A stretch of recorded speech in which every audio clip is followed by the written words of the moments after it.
Got everything ready. Put the heads back together. Everything's cleaned up now.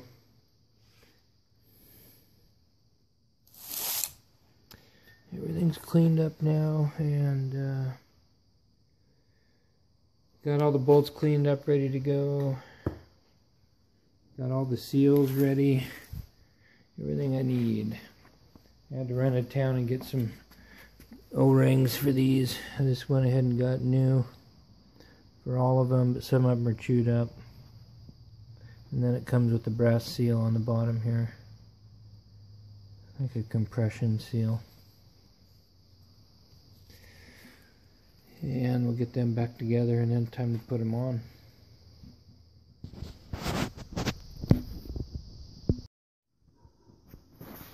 I got the heads reassembled here, and now I'm gonna put them back on the motor. I had to make this bracket right here. Use my engine hoist to lift those out of there, put them back in. They are pretty heavy, so got that ready to roll. Everything's prepped out. Gasket is on here. Oil cooler rebuilt.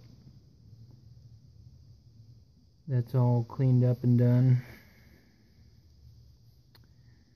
And I'm pretty beat for the day. I've been chasing parts back and forth and getting close to the end of the day. So it's one of them things you want to take your time with. You don't want to have to do it twice. So hopefully I did everything proper, and I'm going to get that left side, the driver's side, on there for now. Alright, wouldn't you know it, troubles, issues. Notice I got the cab lifted up. About as far as I can lift it up without taking a bunch more crap apart. You know, you can do the heads on these with the cab on, but I'll tell you what, when you use the head studs rather than the regular bolts, I'm using the ARP studs, so you got to have the stud in there. You get that lower one up against the cab right there, and there ain't enough room. You can get the bolt out, but the stud's a lot longer. So, man, I'm fighting that thing.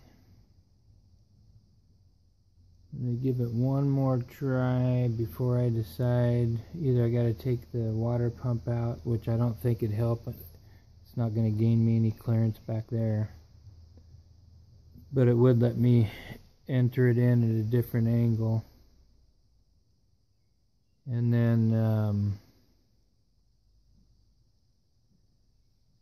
yeah, shoot. So I may have to pull this cab and lift it way up in the air, you know, without actually taking it off. Can't believe it.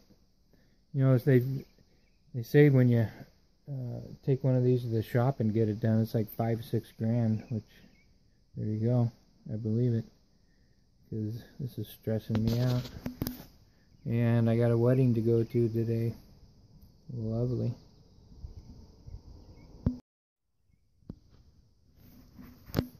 Alright, now I think I'm about to get this in. I got it wedged in between the water pump. I got cardboard in between the head and the gasket. Top bolt's in, no problem. Bottom bolt is squeezed in between the cab. So I'm thinking if I shove it down in there, I'll have it.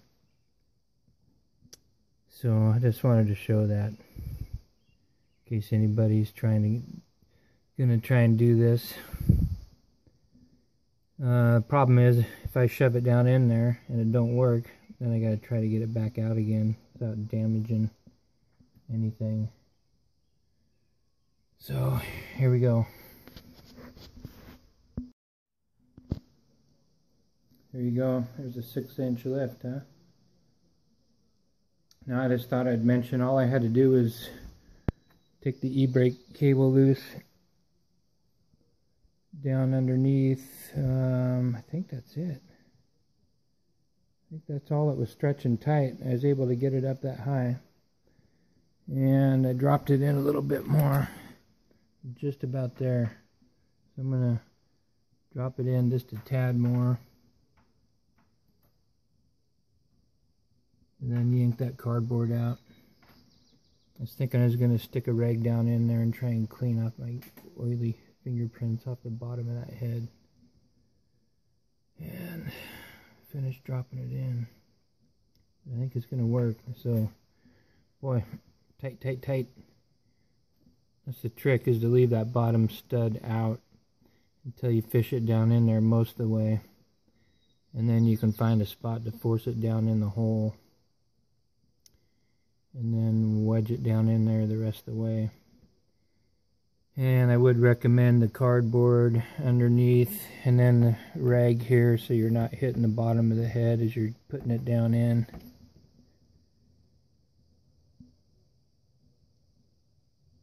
Lets the situation stay a little bit more calm. Anyway, let's see if I can get that in. Well, it's in. Boy, what a struggle. So yeah, that's the key. You got to push the cab back about an inch or so. And boy,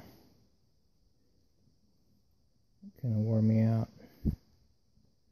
So it's in. Get the jack stand out of the way. Put the rest of the studs in there. And get the valve train back in there, and then start the torquing process, which is going to be quite something.